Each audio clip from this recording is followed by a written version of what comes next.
और सरकार बुरी तरीके से आने वाले चुनाव के लिए डरी हुई है। वो हर आंदोलनकारी को रोकने की कोशिश कर रही है। जहाँ जहाँ भी उन्होंने जो जो वादे समय समय पे किए हैं, उन वादों को जहाँ पर सरकारें पूरा नहीं कर पाई, उनसे बचने के लिए आने वाले 2024 के लोकसभा के चुनाव से डर करके वो इस तरीके की व्यवस्था कर रही है कि जनता को फेस नहीं करना चाहते। किसान आएंगे और ईवीएम हटाओ संयुक्त मोर्चा ने आज प्रेस कॉन्फ्रेंस के माध्यम से आज ये ऐलान किया है कि हमारे मोर्चे के कम से कम 1000 वकीलों की सारी टीम उनके दुख और दर्द में है।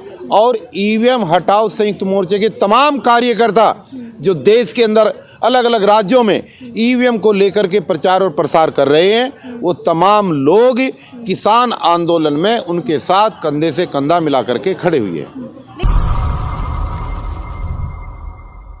नमस्कार, मैं नूरजहां। जिस तरीके से जो किसान आंदोलन है वो दोबारा स्टार्ट हो चुका है और उसके बाद कहा जा रहा है किसान आंदोलन 2.0 इसको नाम दिया जा रहा है। किसान दोबारा दिल्ली के घेराव के लिए आ गए हैं और उनके जो किसान आंदोलन को रोकने के लिए जो है कीलें तक लगा दी गई हैं, बैरिगेटिंग तक कर दी गई है। सर, इस पर आप क्या कहेंगे? जिस तरीके से कीलें तक लगा दी गई, मतलब किसान को क्या आतंकवादी समझा जा रहा है जो कीलें लगाई जा रही हैं? देखिए, ये सब सरकार के असंवैधानिक तरीके हैं और सरकार बुरी तरीके से आने वाले चुनाव के लिए डरी हुई है। वो हर आंदोलनकारी को रोकने की कोशिश कर रही है। जहाँ जहाँ भी उन्होंने जो जो वादे समय समय पे किए हैं, उन वादों को जहाँ पर सरकारें पूरा नहीं कर पाई, उनसे बचने के लिए आने वाले 2024 के लोकसभा के चुनाव से डर करके वो इस तरीके की व्यवस्था कर रही है। लेकिन आंदोलनकारी रुकने वाले नहीं हैं। पहले भी इन्होंने कीलें लगाई थी, पहले भी इन्होंने बैरिगेट्स लगाए थे, पहले तो इन्होंने दीवारें तक लगा दी थी। और आज तो पेपर में यहाँ तक भी था कि खट्टर सरकार वहाँ पर हरियाणा के अंदर सड़कें खुदवा रही हैं ताकि लोग सड़क के खुदने के बाद में उस रास्ते से ना गुजरे। तो ये क्या है?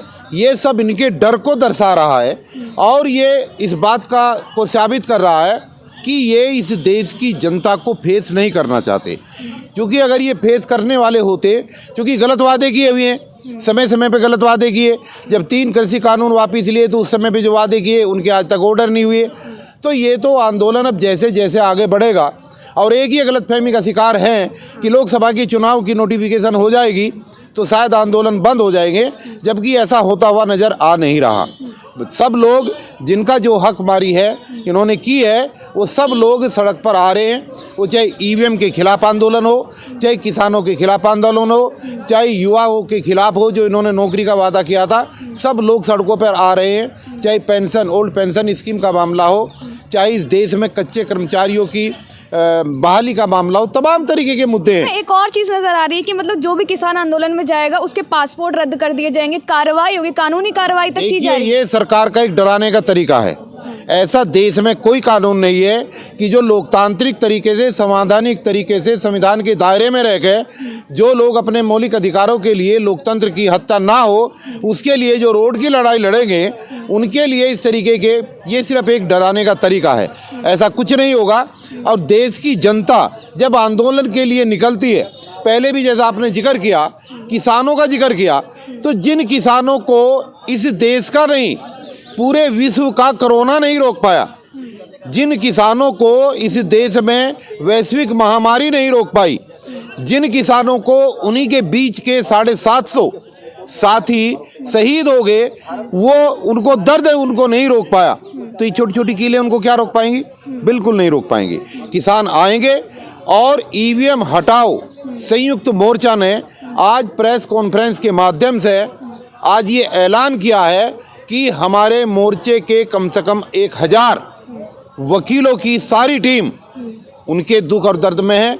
और ईवीएम हटाओ संयुक्त मोर्चे के तमाम कार्यकर्ता जो देश के अंदर अलग अलग राज्यों में ईवीएम को लेकर के प्रचार और प्रसार कर रहे हैं, वो तमाम लोग किसान आंदोलन में उनके साथ कंधे से कंधा मिला करके खड़े हुए हैं। लेकिन जिस तरीके से आप लोग कह रहे हैं बैलेट पेपर से चुनाव होने चाहिए, जो चंडीगढ़ में चीज़ें देखने को सामने आई थी, अगर वही चीज़ अगर पूरे देश में बैलेट पेपर से चुनाव कर दिया जाए, फिर भी तो धांधली के मामले सामने आ सकते हैं ना। देखिए, आपने अपने सवाल का जवाब खुद ही दे दिया। अगर यही चंडीगढ़ का चुनाव ईवीएम से हुआ होता और ईवीएम से वहाँ पर चोरी हुई होती तो ना आपको पता होता, ना मुझे पता होता, ना पूरे देश को पता होता। क्योंकि वो बैलेट से चुनाव हुआ, तो बैलेट से चुनाव होने वाले चुनाव में चोरी पकड़े गई, और जब चोरी पकड़े गई तो सारी देश को पता लग गया। जहाँ पर बैलेट पेपर से होने वाले चुनाव में बूथ कैप्चरिंग होती थी या धांधलेबाजी होती है, उस चोरी को अगर पकड़ा जाता है तो चोरी को पकड़े जाने के बाद कम से कम वहाँ पर दोबारा चुनाव हो सकता है। लेकिन ईवीएम से कराए जाने वाले चुनाव एक इस तरीके के चुनाव हैं जो इस देश के अंदर एक गुप्त ठगी है, गुप्त डकैती है, गुप्त चोरी है, और एक ऐसी चोरी है कि जिसको ना तो पकड़ा जा रहा है, उसको चंद जो कमेटी है, जो चंद सातिर लोग हैं वो उसको समझते हैं, और चूंकि वो उसको समझते हैं इसीलिए वो लोग अब की बार 400 पार, अब की बार 300 पार, इस तरीके के नारे दे रहे हैं। लेकिन वो कहा जा रहा है कि आपकी जो कोर्ट में याचिका थी वो भी खारिज कर दी गई है। निश्चित रूप से कोर्ट भी दबाव में है, इसमें कोई कहने में कोई दो राय नहीं है। कोर्ट भी जिस तरीके से उनको निष्पक्ष भाव से चलाना चाहिए, अपना प्रोग्राम और देश की और संविधान की रक्षा करनी चाहिए, कहीं ना कहीं किसी न किसी रूप में वो लोग भी दबाव में हैं। ये तो पहले साबित हो चुका है। सुप्रीम कोर्ट के 5 जजों ने बाहर निकल करके ये ऐलान किया था कि देश की जनता को, लोकतंत्र को बचाने के लिए बाहर आना चाहिए, हम लोग जो है इससे दबाव में हैं, तो वो पहले से इस पूरा देश जानता है। तो आपका आगे का रोड मैप क्या होने वाला है फिर? देखिए, रोड मैप हमारा सीधा सा ये है कि आने वाली 25 फरवरी को जंतर मंतर पे पूरे देश के लाखों लोग इकट्ठा होंगे और उसके बाद में पीएमओ ऑफिस का घेराव करेंगे। उस पीएमओ ऑफिस का घेराव करेंगे जिस पीएमओ ऑफिस का घेराव पिछले 10 साल से कोई नहीं कर पाया। आप लोगों को पहले ही डिटेन करके ले जाएंगे और आपको जाने ही नहीं दिया जाएगा। उनका काम है।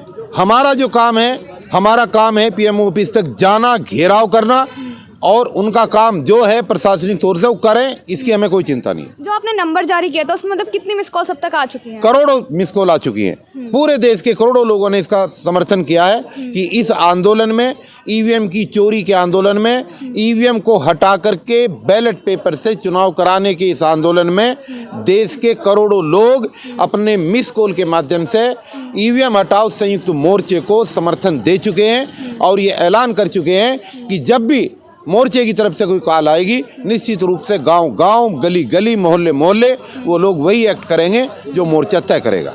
तो सीधे तौर पर अब देखा जा सकता है कि किस तरीके से जो पूरी जो जनता है वो जागरूक हो चुकी है और मतलब करोड़ों मिस कॉल, यानी मतलब करोड़ों लोग जो हैं वो ईवीएम के खिलाफ जा चुके हैं और कह रहे हैं कि बैलेट पेपर से ही चुनाव होना चाहिए। अब देखना है कि लोकसभा चुनाव जो है वो बेहद ही नज़दीक है, 1 महीना ही कुछ रह गया है। अब देखना है कि किससे चुनाव होते हैं। बाकी इस पूरी बातचीत पर अपनी प्रतिक्रिया ज़रूर दीजिएगा। धन्यवाद।